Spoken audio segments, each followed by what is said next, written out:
ये पॉलिटिक्स किसी का नहीं होता, अपने माँ बाप का भी नहीं होता। अगर आपसे कुछ फायदा है तो आपका यूज करेगा, और जिस दिन आपसे अगर फायदा नहीं हुआ उस दिन आपको टारगेट करा जाएगा। खाली छौड़ी बटाता है। आज जो स्थिति हो रही है परमवीर सिंह की, वो पूरी तरह से टारगेट हो चुके हैं। लेकिन इसी टारगेट के बीच में वो कितने सारे लोगों को एक्सपोज करा उन्होंने, वो सारी चीजें बताएंगे आपको। और इस पे ये भी बताएंगे कि अर्णव गोस्वामी की क्या विचारधारा है, वो सब चीजों के बारे में बात करेंगे। वीडियो के एंड में आपको एक वायरल वीडियो दिखाएंगे जो कि बहुत ही देख करके दिल दहल सकती है। वो सोशल मीडिया पे काफी ज्यादा तेजी से वायरल हो रही है कि एक लेडीज अपनी जिंदगी और मौत की लड़ाई लड़ रही है, और वो हॉस्पिटल में डॉक्टर उसको देखने के बजाय ऑक्सीजन की कमी होती है। तो जब एक बंदा, एक भला इंसान जब उसकी वीडियो बना रहा था, तो एक डॉक्टर किस तरह से उसके फोन को छीन करके फेंकने की कोशिश करता है, और किस तरह से कितनी लापरवाही करी जा रही थी उस हॉस्पिटल में। यानी देख करके यही लगता है कि अभी कोरोना पेशेंट की स्थिति बहुत ही बदतर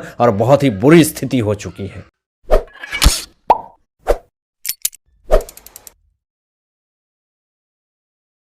ये दुनिया गोल है साहब, जहां से आप शुरू करेंगे वहीं पे आकर के खत्म हो जाएंगे। यानी कहने का मतलब कि अगर आप किसी के साथ गलत करेंगे तो ये दुनिया उसी के हिसाब से आपको सजा देती है। आज जो स्थिति हुई है, सबसे पहले आपको ले चलते हैं स्टार्टिंग में, जब एसएसआर की जिस तरह से इस दुनिया से वो जाते हैं, तो इस केस में कितनी लापरवाही होती है। इस केस में कितने सारे लोग आते हैं, चाहे वो ईडी हो, सीबीआई हो, मुंबई पुलिस हो, चाहे बिहार पुलिस हो, चाहे परमवीर सिंह हो, बहुत सारे पुलिस ऑफिसर आते हैं और बहुत तरह की चीज़ें आती हैं इस केस में। जिस तरह से जहाँ पे इस घटना का वारदात हुआ था उसको टूरिज्म पैलेस बना दिया गया, लोग वहाँ पर आकर के घूम रहे थे, एविडेंस को मिटा रहे थे, बहुत सारी चीज़ें आई सामने। लेकिन जब धीरे धीरे केस आगे बढ़ता है तो इसमें परमवीर सिंह एक कैरेक्टर आते हैं। लेकिन इन सब चीज़ों को उठाने वाला, मुद्दा को उठाने वाला अर्णव गोस्वामी थे, जो कि उनको टारगेट करा गया पूरी तरीके से। कैसे, आपको बता दें कि परमवीर सिंह पूरी तरह ये नहीं चाहते थे कि मुंबई पुलिस की किसी तरह से बदनामी हो। उन्होंने पॉलिटिक्स का सहारा लिया, पॉलिटिकल प्रेशर था जिस कारण से उन्होंने इस केस को पूरी तरह से डिस्ट्रैक्ट करने की कोशिश करी गई। जब एफआईआर होता है बिहार पुलिस के तरफ से, तो इस केस को पूरी तरह से हाई प्रोफाइल तरीके से इस केस का इन्वेस्टिगेशन होता है, लेकिन इस केस को भी दबाने की पूरी कोशिश करी जाती है और बिहार पुलिस को अब धक्के मार के भगा दिया जाता है, क्वारंटीन कर दिया जाता है।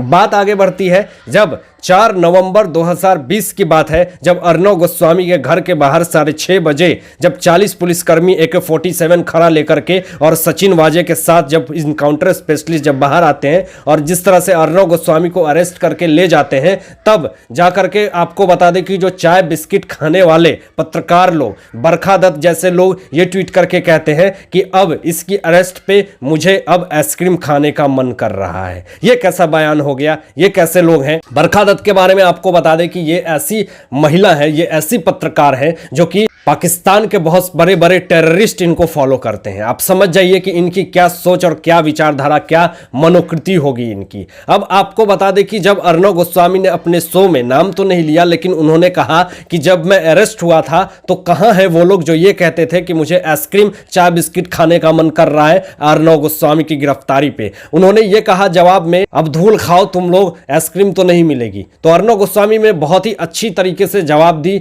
जिससे कि पूरे लुटियन मीडिया की हड़कंप मच गई। ये तो पता चलता है कि कहीं ना कहीं परमवीर सिंह पूरी तरह से पॉलिटिकल मुद्दे पे बात कर रहे थे, पॉलिटिकल सपोर्ट उनको ज्यादा था, इसलिए वो खुल करके सुशांत के मामले में आ नहीं रहे थे, जिस कारण से इस केस को पूरी तरह से डिस्ट्रैक्ट भी किया जा रहा था। लेकिन अर्णव गोस्वामी जितनी बढ़ चढ़ के इस केस में आगे आते हैं और उनको फंसाने की कोशिश करी जा रही थी, ये पूरी तरह से पूरा देश और पूरी दुनिया देख रहा था। जब बात आगे बढ़ती है, जब एंटीलिया केस होता है, तो सचिन वाजे जब अंदर जाते हैं और पोल खोल होने लगती है, जब पूरी तरह से परमवीर सिंह का नाम आने लगता है, तो परमवीर सिंह को यह लगता है कि अब मैं बचने वाला नहीं हूं शायद। तो फिर उन्होंने अनिल देशमुख के ऊपर एक लेटर बम फोड़ा और उसमें 100 करोड़ की वसूली का जो बात आता है, सीबीआई की जांच की बात जब आती है, तो पूरी तरह से उद्धव सरकार, शिवसेना सरकार पूरी तरह से हिल जाती है। जब सुशांत सिंह राजपूत के केस में जब सीबीआई की मांग करी जा रही थी, तो उस वक्त यही परमबीर सिंह इस केस को सीबीआई को नहीं देने की बातें कर रहे थे कि इस केस को तो मुंबई पुलिस ऐसे ही हैंडल कर लेगी।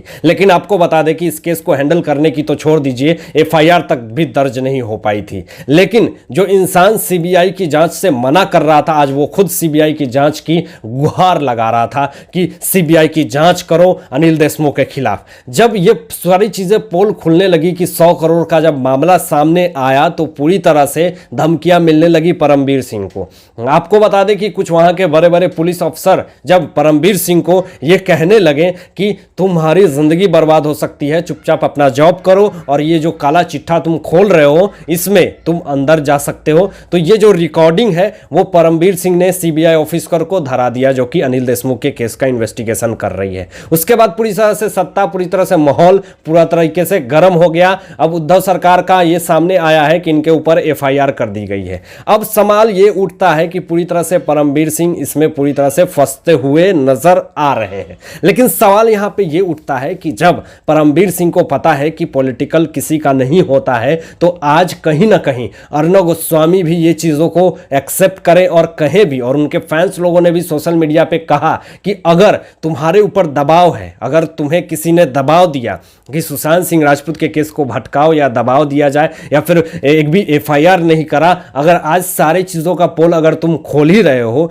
तो एक ये भी खोल दो कि किस तरह से एसएसआर के केस में पूरी तरह से तालमेल हुई है। आज परमबीर सिंह खुद अपने जाल में फंसते हुए जा रहे हैं क्योंकि ये जाल उन्होंने खुद बनाया है। ऐसे भी वो बचने वाले नहीं है, या तो उनको पॉलिटिकल या फिर कोई भी इन्वेस्टिगेशन डिपार्टमेंट में कहीं ना कहीं उनका नाम आना है। लेकिन जाते जाते एक भला काम तो ये कर सकते हैं कि इस मुद्दे में कौन कौन लोग शामिल थे, कौन कौन एसएसआर के केस को डिस्ट्रैक्ट करने की कोशिश कर रहे थे, ये सारी चीजें उनसे अच्छा और कोई नहीं बता सकता और कोई नहीं जान सकता। इस भले काम में वो जरूर आगे आकर के कुछ अच्छा कार्य कर सकते हैं। आपको बता दें कि पुलिस कमिश्नर अगर ये सारी बातें कर रहा है या कहेगा, या फिर जो लेटर बम 100 करोड़ की वसूली की जो बात सामने आ रही है वो कहीं ना कहीं दिल दहलाने वाली है। कोई छोटा मोटा हवलदार ये बातें नहीं कह रहा है, और खास करके कोई हवलदार भी कहता तो शायद इतना ज्यादा इसको इंपॉर्टेंस नहीं दिया जाता। आपको बता दें कि जब एसएसआर की केस की इन्वेस्टिगेशन हो रही थी तो कुछ हवलदार लोग सामने आकर के कह रहे थे कि इसमें हमारी गलती क्या है,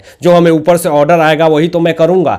तो कहने का मतलब ये कि कहीं ना कहीं ऊपर से कुछ ऐसे ऑर्डर आ रहे थे जिस कारण से इस केस का इन्वेस्टिगेशन अच्छे तरीके से नहीं हो पा रहा था। तो ये तो एक हवलदार की बयान थी। अभी जो परमबीर सिंह के जो खुलासे हो रहे हैं, जो इतने तरह तरह के जो बयान आ रहे हैं, ये अपने आप में एक बहुत ही दिल दहलाने वाली बात है जो कि आने वाले समय में पूरी सत्ता को हिला सकती है। दोस्तों, अभी कोरोना का जिस तरह से माहौल है, अभी हमें एक दूसरे को सपोर्ट करने की काफ़ी ज़रूरत है। लेकिन कुछ हॉस्पिटल में कुछ डॉक्टर लोग अगर ऐसे कार्य करेंगे और ऐसे कर्म करेंगे तो कहीं ना कहीं देख करके दिल ज़रूर दहल जाता है। ऐसे ही एक वारदात आई है, एक वीडियो वायरल हुई है तेज़ी से, जिसको देख करके हमें भी दुख लगा और कहीं ना कहीं हमें ये लगा कि आप लोगों को जागरूक करने के लिए ये वीडियो काफी अच्छा हो सकता है। सबसे पहले इस वीडियो को देखिए कि कितनी लापरवाही हो रही है। एक इंसान अपनी अंतिम सांसें गिन रहा है और जिंदगी मौत की लड़ाई लड़ रहा है, लेकिन डॉक्टर किस तरह से लापरवाही कर रहा है, ये अपने आप में एक बहुत ही शर्मनाक बात है। आइए इस वीडियो को देखिए।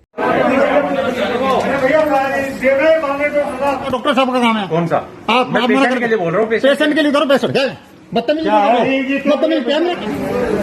देखो ये किस तरीके से मेरे जो युवा वीडियो की रिकॉर्डिंग कर रहा था उसको एक डॉक्टर उसके कैमरे को तोड़ने की कोशिश कर रही थी, उसको हटाने की कोशिश कर रही थी। वो ये चाह रही थी कि ये सारी वारदातें जो हैं वो दुनिया के सामने नहीं आए। ये कितनी शर्मनाक बात है। हालांकि इन सारे बातों पे, इन सारे मुद्दों पे आप लोगों की क्या सोच है, आप लोग क्या सोचते हैं, इस विषय में अपनी विचार जरूर व्यक्त कीजिएगा। तो आज के लिए बस इतना ही। धन्यवाद।